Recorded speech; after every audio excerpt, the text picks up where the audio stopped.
پوچھ رہے ہیں کیا قرآن کریم جو موبائل سے ڈیلیٹ کر سکتے ہیں؟ قرآن مجید فرقان حمید کو اگر آپ نے کوئی سافٹ ویئر کی صورت میں کمپیوٹر میں یا آپ نے کوئی اس کی بھی اپلیکیشن موبائل کے اندر یا کوئی میسیج قرآنی میسیج آپ کے موبائل میں آیا اور آپ اس کو ڈیلیٹ کرنا چاہتے ہیں، شرعاً اس میں کوئی حرج نہیں کسی طرح کا، ڈیلیٹ کرتے ہیں، اس میں کوئی کسی طرح کا مذائقہ بھی نہیں، کسی طرح کا حرج بھی نہیں۔ بہت سے لوگ یہ میسیج پھیلا دیتے ہیں کہ قرآن پاک کو ڈیلیٹ کرنا یہ قیامت کی نشانیوں میں سے، یہ بالکل غلط بات ہے، ایسی کوئی بات نہیں ہے اور اس طرح کی باتیں پھیلانی بھی نہیں چاہیے۔ لوگ اس میسیج کو بھی بہت جو ہے وہ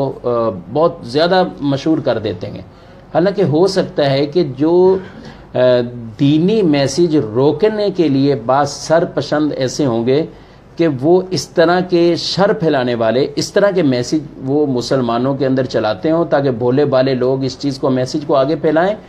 اور دینی میسیج آگے نہ پہنچ سکے۔ اس سے ہوگا کیا کہ لوگ قرآن کا کوئی میسیج آگے نہیں پہنچائیں گے کہ ایسا نہ ہو کہ اگلا ڈیلیٹ کر دے تو ہم بھی نہیں پہنچتے، تو وہ آگے نہیں پہنچائیں گے۔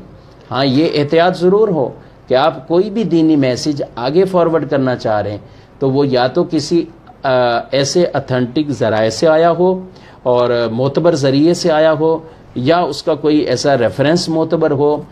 تب آپ آگے کریں، یا کسی عالم دین سے آپ نے اس کو بالکل جو ہے اس کی تصدیق کر لی ہے، اس کو آپ آگے سینڈ کریں، یعنی یہ کر کے آپ آگے سینڈ کریں۔